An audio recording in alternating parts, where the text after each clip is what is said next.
Thanks for joining us. My name is Ibrahim Sani. This is a special segment on Notepad called the Economics of Election, where we try to unpack some of the economic issues surrounding this particular general election, 15th general election. We are now entering the final week before we see some formal nominations being made by most political parties. Already we saw Pakatan Harapan as well as Pakatan Nasional naming their candidates for this election. And of course, what we need to understand is the manifesto that is going to come out from this particular election and of these political parties. But more importantly, where do they stand on issues pertaining to, say, for instance, education, on trade, on business? And these are the areas that we really need to see and analyze and perhaps even detail out for our people and for our communities. Because of this, I have the pleasure to invite a rather thought-provoking educator right now. And of course, this is none other than Professor Mushtak Al-Atabi, Provost and CEO of Heriot-Watt University, Malaysia. Mushtak, thanks very much for coming over. It's also important for us to understand the kind of work that Heriot-Watt does before we jump into all the other stuff. Maybe could you give us a primer into this university? Yes, Heriot-Watt University is a global university. We have 5 campuses, 3 in Scotland, 1 in Dubai and 1 in Malaysia. The university is slightly older than 200 years, and this year we celebrated our 10th anniversary in Malaysia. And we develop and we provide courses and programs in technology and business mainly. So this is really the speciality of the university. Exists on the intersection of technology and business. And we also pride ourselves of building leaders. So Heriot-Watt University was the university that produced more CEOs in Scotland more than any other university. Absolutely, even though our size is smaller than other universities.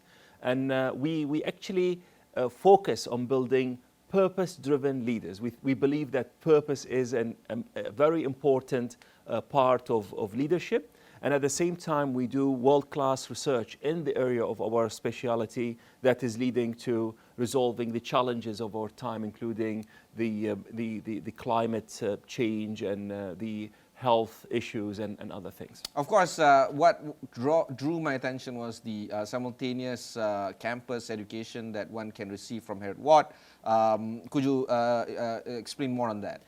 Yes, so our university is really so different from any other university in the world in the fact, excuse me, that we are having one academic calendar, one curriculum, one operating system. So if a student starts his or her degree in Malaysia, they could literally go anytime in the semester to Dubai to take, a part of their study and go to the UK and then move within the system seamlessly. Now, nobody does really that, but many of our students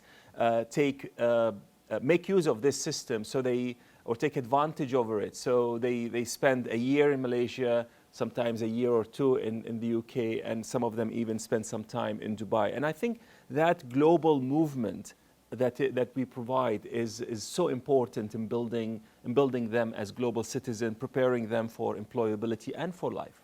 Other than the technical aspect of the education system, are you thinking about, is Heriot-Watt thinking about, say, for instance, offering digital courses or digital technology courses or business courses that are outside of whatever you're offering right now? Well, we are actually offering all of these things as we speak. So we offer data science courses, and our data science courses are among really the most competitive, the best in the world. Computer science, and also our existing business and management and psychology and engineering. They are largely they do lend themselves to the digital transformation in a way. Areas we are thinking of getting into are areas of design, just to add more sort of creative exactly edge to the university. But interestingly, this university started in 1821 at the time of the first industrial revolution to address the situation in which we had a changing employability landscape. And less horses, more machines, absolutely, basically. Less horses and more machines. And now, when we are having maybe less sort of less operation machine, less better, more AI. and more AI, we are still actually offering very, very relevant courses in this field. So it's a university started to prepare leaders and talent for the first industrial revolution, and its courses are still relevant in the fourth industrial revolution time. You know, what piqued my interest, I suppose, is your continuous use of purpose-driven leaders. I see in this election that many of the leaders or pretenders to be leaders, they tend to say that they're purpose-driven. However, if you look at their records, it's actually wavering towards what is the topic of the day, and that results in, or that translates to voter inactivity or even disillusionment. I'm sure that many voters right now are eager to go to the polls, but many more are perhaps not even thinking about the election, sitting this one out. So to answer this, I think we need to ask ourselves, what is the situation like when it comes to the political situation, not just in our country, but globally? Maybe you can share with us the kind of crisis that we're facing when it comes to seeing good leaders or developing good leaders, purposeful or not. Well, interestingly, Ibrahim, just 2 weeks ago, I wrote a piece for The Star, and I titled it with, it's Crisis of Leadership in a VUCA world. And indeed, worldwide, we are struggling with a crisis of leadership, not only in politics, but also in global politics and in business as well. And we believe that the challenge we are facing is when people are becoming so short-term. In politics, people say a politician thinks of the next election, a statesman thinks of the next generation. Yeah. And really that thinking of the next generationism, if I may call it, it's required to happen at every level. And that's where we need to become purpose-driven. So I'm sure you as a parent think of your next generation. All the time. As an educator, I think of the next generation. And I think as we go up in scale, our leaders, global leaders, whether in business or in politics, and also global politics, need to think in that sense as well. It's inherent and it's selfless, because just before we started the interview, talking about, do I think about myself more than I think about my children? Of course not. Whatever happens to me is coincidental. I'll just take it as it comes. Yeah. But all the time, I'm thinking about the future of my kids. What can they do? How can they earn? How can they be happy? I just came across this ikigai kind of chart. Yes. What you love, what you're good at, what you can be paid for. There is this whole notion that my 15-year-old, she's going to be sitting for her O-levels in just a few months' time. She's asking me how can she find more money? That's all that she can think of. Yes. Basically, in so many words, she's asking how can she build a career and can feed herself well. She's not asking what she loves, what she is good at. Those are secondary for her. For her, how can she get more money? And she's slanting the education process towards that. She wants to pursue a business degree. She thinks that the business degree could get her or land her a good job and so on, or perhaps start her own business. Whatever it is, it sets her on a path of economic freedom. That's what she believes in. I'm sure many others are thinking about this as well, and along the same line. But you were saying that this is unsustainable when we talk about purpose-driven leaders. What do you mean by that? Well, let me pick the ikigai that you spoke about, which actually looks at 4 areas: what you love, what are you good at, what can you be paid for, and what is good for the world. Now, we could pick only the thing that we could be paid for and pick something that potentially we don't love, potentially we can be the best at the world at, and maybe in the short term we'll make some money. But I think what the advice I believe you should give to your daughter is that if you do something that you both love, you are good at, the world needs, and you can make a career of, you will be so successful that you will make so much money, even more than making the immediate amount of money that you are looking at. Many people, not just kids, but adults, cannot find the 4 simultaneously. Absolutely. This is one of the most difficult things. You see, I personally run what we call an impact statement workshop. We run this for our students, but I run that for business leaders and CEOs. And sometimes when I start talking to them, because this is about finding who they are, what is their purpose, and how they want to mobilize it into positive impact on the world. And some people say, Mushtak, as you know, as a successful person, I know my purpose, right? And then I say, what is your purpose? And that's when they start to wonder, say, well, make the world a better place through my business. And then it's a humbling experience. And then we say, let's talk about it. What do you really love? Are you doing what you love? Are you doing what you are good at? Are you really using your life in the best possible way? There was a saying by Mark Twain. He said, the two most important days in your life are the day you were born and the day you find out why. This is extremely important. I totally agree with you. There are so many of us go to their graves with their music unsung. And that's really a pity, and it is a huge loss, in my opinion. So how does this tie up with creating purpose-driven leaders, where the situation is you are spending your every waking moment of your day trying to build leaders who can create an impact generationally? Yes. I'm sure that the challenges are enormous as well. I'm sure that there would be some limitations into how you can create purpose-driven leaders. Sure. What would that be? Well, I think everyone needs to try in their own capacity. So first of all, we need to be able to define leadership in a meaningful way. Many people think leadership happens only when you are a head of department or a CEO or a minister or a prime minister. This is absolutely wrong. Every one of us can be a leader in the way they drive. Leaders are people that you see them and say, wow, that's good. In the way we throw the rubbish. I still see people throw rubbish from their very beautiful cars or cigarette butts and so on. So I think, first of all, we need to tell our children and the next generation that, your life is an act of leadership. Now, if you come and ask about what we do, specifically in our university, every student, who comes to Heriot-Watt University, they spend the first 4 weeks of their journey with us literally discovering who they are and defining their purpose and deciding how do we want to mobilize that into positive impact on the world. It's very difficult work. It's really, I scream at students when I do this because we do it in groups of 10.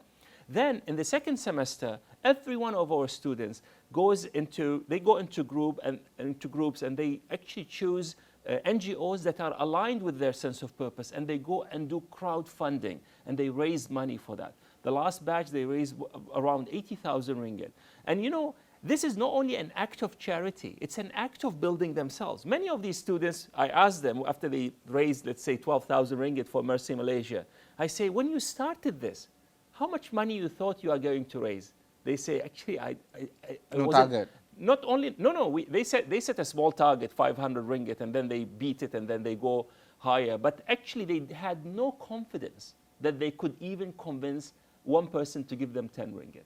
So I think in that space, they build their self-confidence, they build their entrepreneurialism. So these are the things that we want people to have, and this is what we do. So when we align the educational experience in a way that you don't see this as a journey to earn a degree in business or chemical engineering or actuarial science, but it's a degree in being a leader in that field while mobilizing your purpose. Sometimes when I start this work with the students, I say, what is your purpose? They say, I'm just a student, just a student. Let me graduate. Let me make money. Let me be rich. And then I'll talk about purpose. And we say, this is wrong. Purpose is the right and the duty of every human being. And that's why, when we devoid our life of purpose and it becomes, I want to win an election, or I want to make money like your daughter, I don't blame her. It's really difficult. But I think if we take a deep breath and say, look, you will achieve all of that. You will win an election. We all know of leaders who were elected. Well, there's going to be 222 winners eventually, no matter what, right? And even worldwide, we had, the case in the UK where you had the leader for only 45 days and then eventually she has to go. So I think taking a deep breath and taking that long-term, next generationism, kind of thinking, I think eventually you will be elected. Eventually you will make money. Eventually you will be successful. We define flourishing, Ibrahim, as being successful for yourself and having an impact, positive impact on the world. And there is no contradiction. You can be extremely successful, extremely rich, if that's how our kids define their success, and at the same time having a very positive impact on the world. This is our belief. This is, you see, this is the strange part. When, you know, when I go to America, I see great innovation, great collaboration. I see a lot of promise, and many of these promise were translated into successful individuals, businesses, people, communities, and so on. If I go to the UK, the same thing. I see a lot of optimism. I see a lot of translation into success, however, which way you want to define success. A lot of cultural enrichment there. The thing is, when it translates to politics, just look at Liz Truss that you mentioned earlier. The Conservatives are heading into a rather destructive mode right now. People are making fun of the UK. It's sad, actually. And if you look at the American politics, it's the same thing. Here is no different. No Malaysian is going to say that Malaysia is a bad country. A lot of us are enjoying our lives here, and a lot of us are trying to make our lives better. However, when we look at Malaysian politics, it's a whole new scene altogether. Where do you see the jarring differences when it comes to communities and people versus the politics that, well, govern us? Well, I think we have to, first of all, accept the responsibility as a community. We produce our politicians. We produce our leaders. And the way we reward our leaders, the leaders will behave in that way. So if we go and say we want to prioritize the environment, if we really say it, not only say it, act it. If we are willing to pay more money for something, if it is more sustainably made, or if we are willing to change our lifestyles to do that, business will respond. Politics, I believe, will respond as well. So I think but at the same time, I think we all need to accept that that responsibility that starts in the education, and that's why education is so important. Not only because I work in education, but because this is where our young people are. You know, every leader that you have today was a 15-year-old at one point going for IGCSE or O-level like your daughter. He or she was a person at a university, and we ask ourselves, what did we tell them? What did we teach them? And it's only after they are out, then we reward them in an X or an Y way, and then we blame them. So I think it's a collective responsibility that we all have to accept, in my view. Okay, let's talk about the education system in Malaysia. You get 10 different people, you get 11 different ideas on how education system needs to be improved on. Let's talk about how you see our education system. You are in a unique position. You are as much a Malaysian as I am, except that you don't hold an IC. This is just about it. But generally speaking, you've been here for over 2 decades. You know what works, what doesn't work. Where do you think the education promise lies in terms of Malaysians' improvement towards the system? And where do you think the problems are, and perhaps we need to address them very quickly? Yes, I think there are many things that are going very well in the education system and in Malaysia. Now we have to acknowledge that, and we have to notice all of that. But always we can improve on our education system. Now, education system is the bedrock of producing the talent that will lead the country and the region. And I think we need to be able to not only develop our own talent locally, but also attract talent globally. So we need to know that, you know, Singapore, Australia, UK, all of them, not only attracting international students, they're asking them, allowing them to stay after they finish their degrees. We don't do this in Malaysia. You know, the UK has even a scheme to attract students who have graduated from the world top 100 universities or so. Global talent visa. The global talent visa. I think Malaysia actually could do something like that to bring more diversity into our shores here. Now, the other part that is really challenging, Ibrahim, is the starting salary. So when we have highly talented students, and then they could just cross the borders to Singapore and get paid 3 times the salary that we can offer them, it's actually very difficult to keep the students in. So I think if we and I'll speak maybe from a private higher education point of view, because I'm also the Vice Chancellor's Council for Private Universities chairman. And I also sit on the BMCC, which is the British Malaysia Chamber of Commerce. I'm a director. I think from the private sector, we need more openness. We need to bring more talent, whether academics or students. We need to welcome them here. The sector, Ibrahim, is worth 30 billion ringgit, the private higher education. And it has the potential of being 100 billion ringgit a year kind of sector. Not only the fees, but the other services that these students do come and enrich our education system. So I think what we need is more flexibility, allowing universities to experiment. For example, we learned so much after through the COVID, and we now can run our programs online and so on. But this is something that we need to encourage universities to keep on doing it, because potentially a student could, for example, be in China doing our course online. Why do we stop this? But in Malaysia, for example, we insist, even if you are studying online, that you have to get a visa to Malaysia, even if you are not coming to Malaysia. So I think there are really things that could be tightened a bit to enable this great sector and I'm speaking about the higher education, partly the private one, to be even greater. Okay. The thing about, say, for instance, Australia and the UK and how they export education and allow for individuals to come in and take up university positions there and study there and many more, growing that tertiary education sector to an enormous figure in just a few decades. And you can speak more to this actually. But it is actually a microcosm of how the country is per se. Yes. They're a little bit more open, they're a little bit more liberal, they're a little bit more excited to see more foreign faces coming to their shores. I don't know whether that is the kind of ingredients that we have right now in Malaysia at this point in time. Would you agree? Well, I believe the Malaysian society is actually even more welcoming than some of the countries that you've mentioned. I think Malaysia, by its nature, really accepts people. I'm a case in point myself. So I think our challenge is there are policies that we have, let's say in terms of if you go to study to Australia and you are studying a 3-year degree, they will give you a 3-year visa.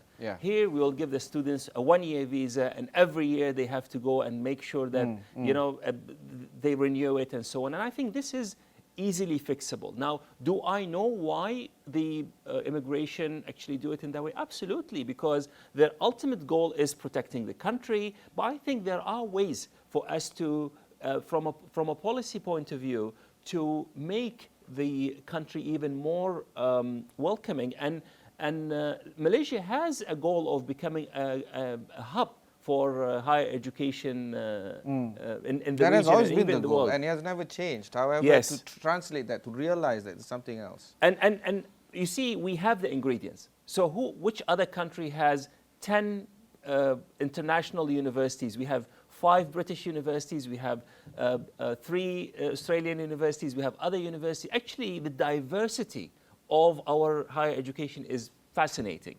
The cost of living is also great. We are now pitching this to our colleagues in the UK that maybe when it's too cold in the UK, may come over to Malaysia. And actually, seriously, there are students who are thinking of coming here. And it's not only the weather and the food, but it's also the diversity, the travel within the region. So in Putrajaya, in our campus now, we have probably 70 Scottish students studying. At its heights, we had 120, and this is something that we could actually grow even further. So I think there are so many things that are going well for Malaysia, and I believe if we all, do the innovation right, develop purpose-driven leaders. So do the stuff that I've mentioned to you earlier.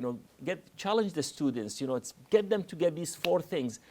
Attach them together and find the intersection, and then use that to sell themselves and lead their life. I think that would be really fascinating to happen. What would be the 3 things that you think the politicians should think about in this election, and perhaps 2 things that they shouldn't do, or 3 things that they shouldn't do?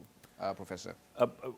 From an educational point of view, Yeah. I presume. Yeah, I think we need to work on really building education so that the talent is developed. Okay. And so developed in the first place.